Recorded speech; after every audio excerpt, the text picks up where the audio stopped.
বন্ধুরা, এমন একটা ফ্রেশ সুন্দর বিছানা পাওয়া মানে আমাদের মতো দু বাচ্চার মায়েদের কাছে একদম স্বপ্নে পাওয়া বিছানা। তো চলো আজকে এই নিয়ে শুরু করি আমার ব্লগ সারাদিন। তো দেখো বন্ধুরা, আমার ঘরের কি অবস্থা তোমাদের দেখাচ্ছে, একটু দেখো চারিদিকটা। এটা হচ্ছে নিচে মানে মেঝেতে কি অবস্থা, জামা কাপড় সব কিছু দিয়ে। আর এই দেখো এই সাইডটা বিছানা, এলো বিছানা পুরো তুলে দিয়েছি।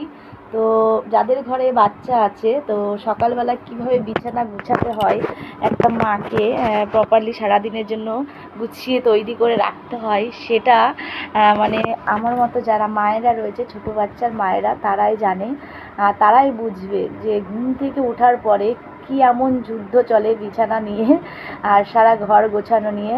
তো কি বলবো, একদম নাজেহাল হয়ে যাচ্ছি। কখন কোনটা কি লাগে বলা যায় না। হয়তো এখন বেশি টয়লেট করছে, কাঁথা কাপড় এখন বেশি লাগছে, আবার হয়তো কোনো সময় কম টয়লেট করছে, তখন একটু কাঁথা কাপড় কম লাগছে। আর বৃষ্টির দিনে তো মানে কাঁথা কাপড় সব শেষ, প্যাম্পাস পরিয়েই রাখতে হয় বেশিরভাগ সময়টাই। তো বন্ধুরা, আজকে আমি একটু বলি তোমাদের সঙ্গে, আমার হাজব্যান্ডের গল্প একটুখানি শেয়ার করি, শোনো তাহলে। আমার হাজব্যান্ড অন্য একটা কাজ করে, তো উনি সকালবেলায় মানে 8:30টার মধ্যে বাড়ি থেকে টিফিন মানে খাবারটা খেয়ে যায় একবেলার, আর একবেলার খাবারটা নিয়ে তারপরে কিন্তু কাজে বেরিয়ে যান। আর উনি ঠিক বাড়িতে ঢোকেন সেই রাত 11টার সময়। তো সারাটা দিন দুটো বাচ্চাকে নিয়ে কিন্তু আমাকে একাই সামলাতে হয়। তবু একলা বলবো না, আমার শাশুড়ি মা আছেন, তিনিও আমাকে অনেক হেল্প করেন, সমস্ত কাজ থেকে শুরু করে আমার বাচ্চাকে দেখাশোনা সবই কিছুই কিন্তু আমার সঙ্গে ভাগ করে নেয়।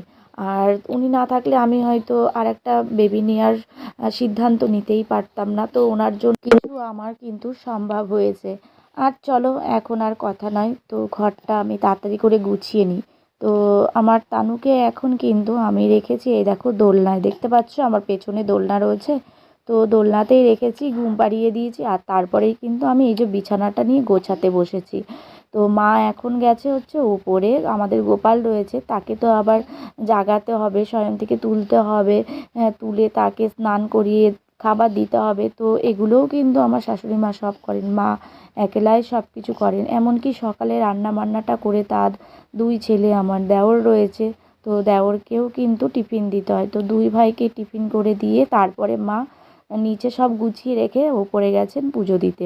তো এখন আমি আমার নিজের ঘরটা গুছিয়ে নিই সেই ফাঁকে।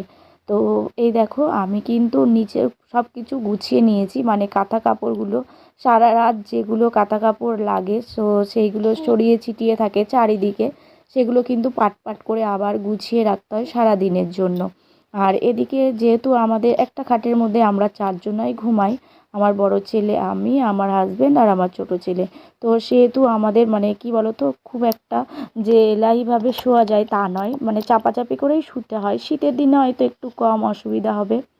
তো ওদিকে আমার সব বিছানা গোছানো কমপ্লিট, আর এদিকে হচ্ছে এই জামা কাপড়গুলো কাচতে হবে। আর যেই বিছানার চাদরটা পাতা ছিল ওটা না খুব ভারী চাদর, তো ওটা আমি কিছুতেই কাচতে পারবো না। আর এখন তো আমার যেহেতু 2.5 মাস আমার বেবির বয়স, সেহেতু আমাকে এখনও ভারী কাজ সেভাবে সবাই করতে দেয় না। তোমাদের দাদাভাই ছুটির দিনে মানে বেশিরভাগ চেষ্টা করি বেশি জামা কাপড় কাচাকুচি করতে, এক্সট্রাগুলো, তাহলে তোমাদের দাদাভাই কিন্তু আমাকে অনেকটা হেল্প করে দেয় এই কাজগুলোতে। আর তো দেখো ফাইনালি বন্ধুরা, আমার এখানে পুরো কমপ্লিট হয়ে গেছে গোছানো। আর এটা হচ্ছে আমার মা মানে সেলাই করে দিয়েছিল, যে নিচে শীত আসছে, তো ওই নিচে তোরা পেতে বাবুকে নিয়ে কোনো সময় বসে খেলা করতে পারবি।